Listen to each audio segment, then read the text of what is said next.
Hola, muy buenas tardes. En esta ocasión vamos a hablar del teorema de Green. Esta es una herramienta muy importante en el cálculo vectorial y ya veremos por qué. Pues bueno, entonces las imágenes, fórmulas y notaciones empleadas para esta explicación fueron tomadas del libro El Cálculo, Trascendentes Tempranos, cuarta edición, de los autores Denis Seal y Warren Wright. Conozcamos un poco quién fue el que desarrolló este teorema. Fue George Green. Él nació en Nottingham, Inglaterra. Estudió licenciatura en matemáticas en la Universidad de Cambridge. Sin embargo, antes de entrar a la universidad se mostró muy interesado en las matemáticas y aprendió autodidactamente. Ya en la universidad publicó un ensayo acerca de la aplicación del análisis matemático en las teorías de la electricidad y el magnetismo en el año 1828. Ahí fue donde introdujo su famoso teorema de Green. Sin embargo, lamentablemente, al morir, su trabajo fue prácticamente ignorado, pero a la larga atrajo la atención de la comunidad científica y matemática gracias a los esfuerzos de William Thomson, Lord Kelvin, en 1845.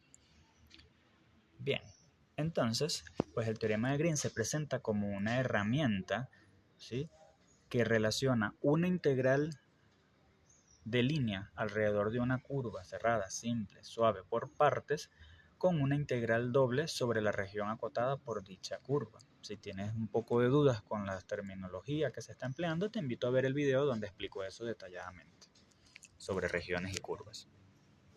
Entonces se presenta como una herramienta, el teorema de Green, que nos permite relacionar una integral de línea a través de cierto tipo de curva con una integral doble sobre la región acotada por dicha curva. Es decir, es una manera alternativa de calcular una integral de línea sobre ese tipo de curva. Muy bien, entonces vamos a hablar un poco de la orientación que debe tener la curva. Supongamos que tenemos una curva C que es cerrada, simple, suave y por partes. ¿Ok? Como lo explicamos en el video al respecto de eso. Por ejemplo, eso, ¿sí?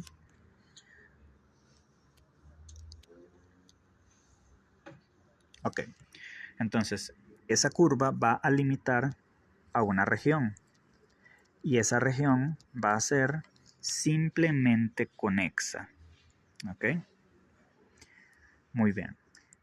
Entonces, vamos a decir o vamos a entender que la orientación positiva alrededor de dicha curva es aquella en donde se recorre la curva en sentido antihorario. ¿Ok? En sentido antihorario. Esa va a ser la orientación positiva de la curva. De lo contrario, pues si se recorriese en el sentido horario, pues sería una orientación negativa, ¿ok? Entonces, hay que tomar en cuenta que la curva debe ser cerrada, simple, suave por partes y que la región debe ser simplemente conexa. Y la región está limitada por dicha curva. Ahora presentamos el teorema de Green.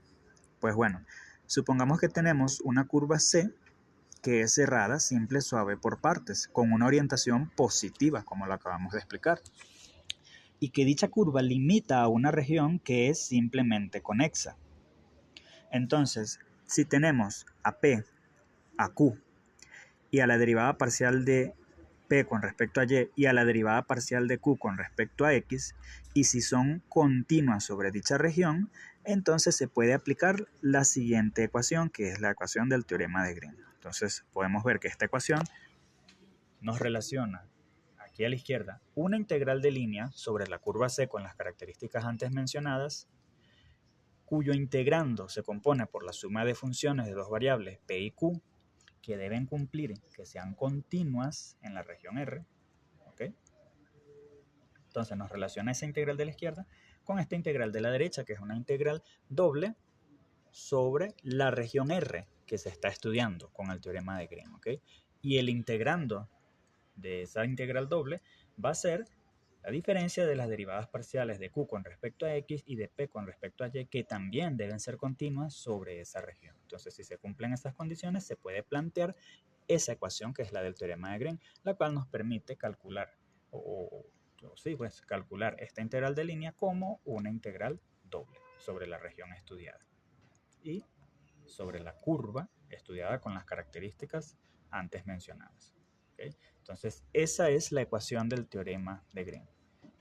Si no se cumplen estas condiciones que mencioné aquí arriba, entonces no se puede aplicar el teorema de Green. ¿Okay? Muy bien, para estar claros con la simbología, pues la integración en la dirección positiva sobre una curva cerrada simple C se denota comúnmente por medio de esto. ¿Okay? O sea, este circulito en el medio de la integral denota que es una integral de línea en dirección positiva sobre una curva cerrada simple. Bien. O también se puede denotar así, ¿sí? con el circulito en sentido antihorario, porque esa es lo que definimos como la dirección positiva. ¿Bien? Muy bien.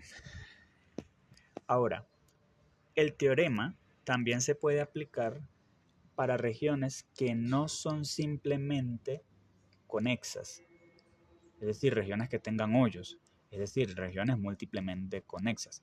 ¿Sí? Se puede aplicar haciendo una adaptación que sería la siguiente. Si, por ejemplo, nosotros tenemos esta región que es múltiplemente conexa, ¿okay? Y está limitada por las curvas C1 y C2, y hay que recorrerlas en sentido antihorario para que sean positivas, entonces nosotros podemos convenientemente, ¿okay? Fíjense que aquí nos dan la curva C2 en orientación negativa, pero nosotros podemos convenientemente partir dicha región en 2 o en n número de regiones necesarias para obtener subregiones que cumplan las características dadas, para obtener subregiones y curvas suaves por partes que cumplan las características antes mencionadas. Es decir, que sean regiones o subregiones simplemente conexas y que las curvas sean suaves por partes y que se recorra siempre en sentido antihorario. Pues, por ejemplo, podemos ver acá que teníamos esto, ahora lo dividimos de tal manera que pues la curva, o sea, las dos curvas que surgen, que son suaves por partes, se recorren en sentido antihorario, es decir, en orientación positiva, para que pueda funcionar o aplicarse el teorema de Green. Igualmente, esta otra curva que limita a la subregión R1 se recorre también en sentido antihorario.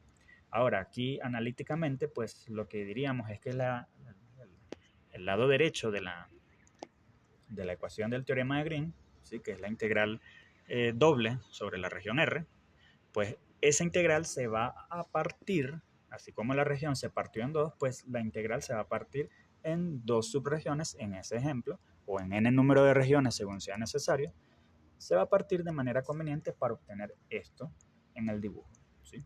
O sea que se pueda recorrer en dirección positiva. Bien, entonces se puede decir que la integral sobre la región R es la suma de la integral sobre dos subregiones de R convenientemente elegidas, lo cual se puede decir por el teorema de Green que es igual a la integral de línea. O sea, para la primera integral, la integral de R1 sería igual a la integral de línea sobre la curva C1, que debe cumplir las características ya mencionadas, y para la integral R2, por la subregión R2, se igualaría a la integral de línea sobre la curva C2, que debe cumplir las características antes mencionadas. ¿Okay? Lo cual, por propiedades de las integrales de línea, se puede resumir simplemente como una sola integral de línea, ¿okay? Cuya curva nace de la unión de dos curvas, C1 y C2. Entonces, esa sería la manera para aplicar el teorema de Green sobre regiones que son múltiplemente conexas. En resumen, hay que convertir la región múltiplemente conexa, hay que dividirla en tantas regiones simplemente conexas sea necesario para poder aplicar la ecuación y calcular la integral. No olvides suscribirte, comparte el video con tus amigos y darle like, y nos vemos en un próximo video para ver ejercicios del teorema de Green.